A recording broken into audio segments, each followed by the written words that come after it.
Press మిత్రులకు నా విజ్ఞప్తి ఏంటంటే మనము తెలంగాణ వచ్చినాక మంచిపో ప్రాజెక్టు పెద్ద చేసుకోవాలి కట్టుకోవాలి అనుకొని అప్పుడు ఒక ఆలోచన ఉంది.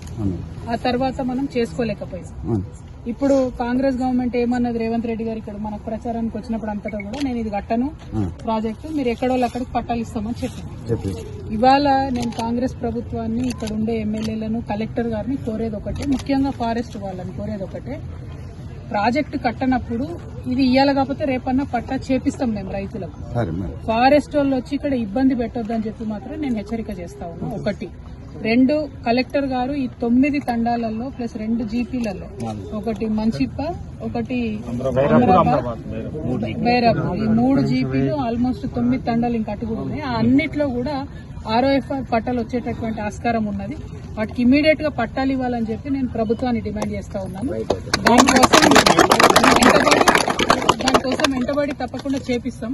అంటే పట్టాలు ఇప్పుడు ఇంట్లో కాళేశ్వరం అని ఉన్నది తనది, కానీ కాళేశ్వరం కట్టనని ప్రభుత్వం స్టాండ్ తీసుకున్నది.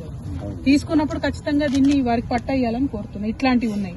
మిగతా పట్టాలైన వాటిలలో ఫారెస్ట్ అధికారులు అత్యుత్సాహం ప్రదర్శించకుండా, పంట చేతికొచ్చిందండి, ఎంత దారుణం, ఫోటోలు చూస్తుంటే బాధ అవుతున్నది. మొత్తం పంట చేతికొచ్చిన దాని మీద విషం చల్లిపోవడం అంటే ఎంత అన్యాయం. రైతు ఎంత ఆగమవుతాడు. పోనీ పంట కోసుకొని ఇవ్వచ్చు కదా, కోసుకొని కట్టడి చేయొచ్చు, అట్లా కూడా చేయొచ్చు. కానీ ఇంత నిరంకుశంగా, ఇంత కర్కశంగా ప్రభుత్వాలు ఉండడం కరెక్ట్ కాదు. ప్రభుత్వాలు అంటే ప్రజల్ని పిల్లలాగా చూసుకోవాలి, అంతేగాని ఇంత దారుణంగా ఉండడం అన్నది అన్యాయం. ఖచ్చితంగా ఇక్కడ రైతుల పక్షాన్ని నిలబడతాం. ఈ మొత్తం మంచిప్ప చుట్టుపక్కల ఉండేటటువంటి అందరు రైతులకు కూడా ఫారెస్ట్ వాళ్ళు ఇబ్బంది పెట్టకుండా కలెక్టర్ గారు ఇమీడియట్ గా చర్య తీసుకోవాలని కోరుతున్నాను. నేను ఈ జిల్లాలో ఉండేటటువంటి ఎమ్మెల్యే గారిని కూడా మేము కోరుతా ఉన్నాం.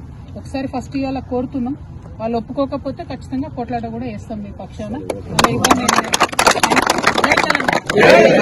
అయితే ఆత్మహత్య చేసుకోవడానికి మరి ప్రయత్నం చేసినటువంటి తమ్ముడు ప్రకాష్ గారు నేను ఒకటే కోరుతున్నా, ధైర్యంగా ఉండాలి. మేమందరం మీకు అండగా ఉన్నాము.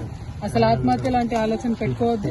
మనం ఉల్టా కొట్లాడాలి ప్రభుత్వంతో. ఇది మీ హక్కు, 30 ఏళ్లకెళ్ళి సాగు చేసుకుంటారు కాబట్టి మీకు పట్టాలు ఇప్పించుకుందాం. ఆత్మహత్య లాంటి ప్రయత్నాలు దయచేసి చేయొద్దు. ధైర్యంగా ఉండాలమ్మా. Thank you. జై తెలంగాణ.